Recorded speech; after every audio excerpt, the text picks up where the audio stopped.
ආයුබෝවන් cooking විත් අයිෆ් YouTube channel එකට වෙනද වගේම ඉතාමත්ම ආදරයෙන් ඔබ සියලු දෙනාම පිළිගන්නවා.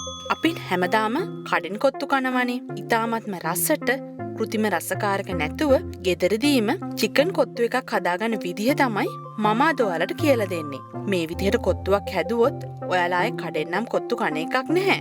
බලමු මේක ඉක්මනින්ම කොහොමද හදාගන්නේ කියලා. මම අද මේ කොත්තුව හදන්නේ කොස් වලින්.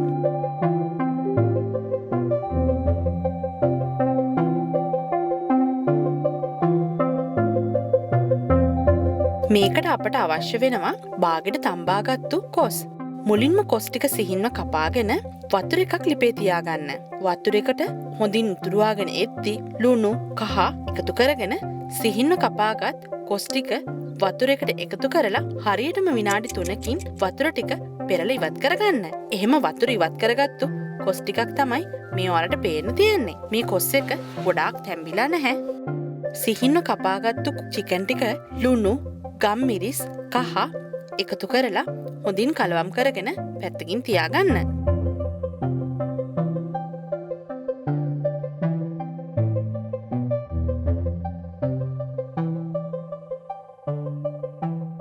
මේ කොස්කොත්තුවට කරි එකක් හදාගන්න ඕන. භාජනයකට පොල් තෙල් ටිකක් එකතු කරලා පොල් තෙල් ටික රත් වීගෙන එද්දි රම්පේ, කරපිංචා, ඉඟුරු සුදු ලූණු වගේම ලූණු ටිකකුත් මාළු මිරිසුත් එකතු කරලා මේක හොඳින් ටෙම්පරාදු කරගන්න. ඒ ටික හොඳින් ටෙම්පරාදු වීගෙන එද්දි තක්කාලි ගෙඩියක් වගේ ප්‍රමාණයක් එකතු කරගන්න. දැන් මේ ටික හොඳින් ටෙම්පරාදු වෙලා තියෙන්නේ. ඔයාලට පුළුවන් රස පදමට 3-5 මිරිස් ලුණු එකතු කරලා ඒ ටිකත් හොඳින් ටෙම්පරාදු කරගන්න.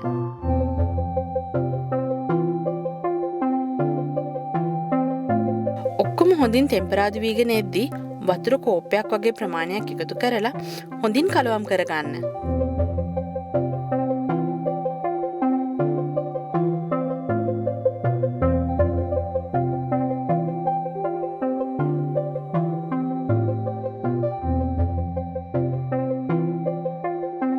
කරි එක සූදානම්. දැන් අපිට තියෙන්නේ කොත්තුව හදාගන්න.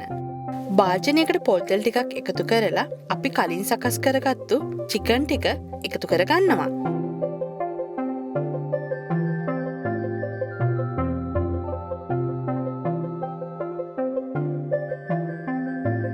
මේ විදිහට මුලින්ම චිකන් එකතු කරගත්තාම කෘතිම රසකාරක දාන්න ඕනේ නැහැ. මේ කොත්තුවේ හොඳ රසයක් ඔයාලට ගන්න පුළුවන්. චිකන් ටික හොඳින් බැදීගෙන එද්දි පිළිවෙලින් ඉඟුරු සුදු ලූණු, රම්පේ කරපිංචා, ලූණු එකතු කරගෙන ඒ ටිකත් හොඳින් ටෙම්පරාදු කරගන්න. මේ ප්‍රමාණ අඩු වැඩි කරලා ඔයාලට ගන්න පුළුවන්.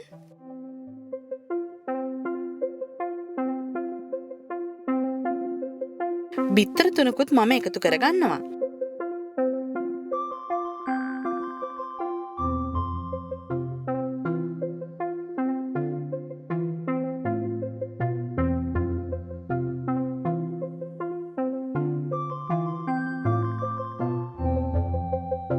මේ ටික දැන් හොඳින් ටෙම්පරාදු වෙලා තියෙන්නේ.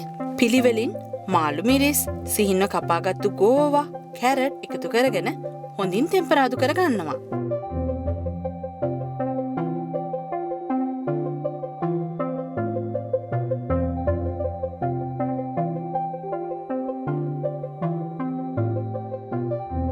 සිහින්ව කපාගත් වීලි මිරිසුත් මං එකතු කරනවා. රස පදමට කෑලි මිරිස් ටිකකුත් එකතු කරගන්නවා.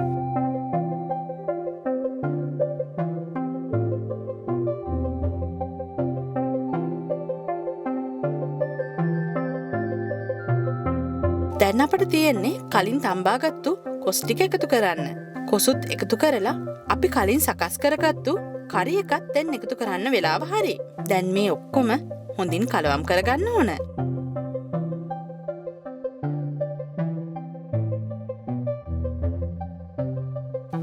හැන්ඩ් දෙකක් පාවිච්චි කරලා තමයි මම මේක මිශ්‍ර කරගන්නේ. දැන් අපිට මෙතනදී පුළුවන් ලුණු බලලා ලුණු එකතු කරගන්න. සැර මදි නම් තව මිරිස් කුඩු ටිකකුත් එකතු කරගන්න. දැන් අපේ කොත්තුව හොඳින් මිශ්‍ර වෙලා තියෙන්නේ. මෙතනදී ඔයාලට පුළුවන් සිහින්ව කපාගත්තු ලුණු කොළ ටික එකතු කරලා ලිප ඔෆ් කරන්න.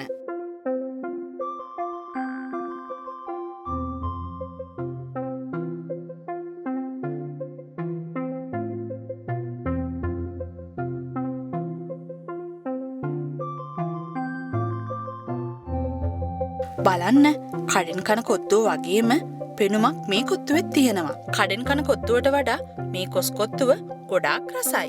ඔයාලත් අදම හදලා බලන්න. අපිව තවමත් සබස්ක්‍රයිබ් කරලා නැත්නම් සබස්ක්‍රයිබ් කරන්නත් අමතක කරන්න එපා.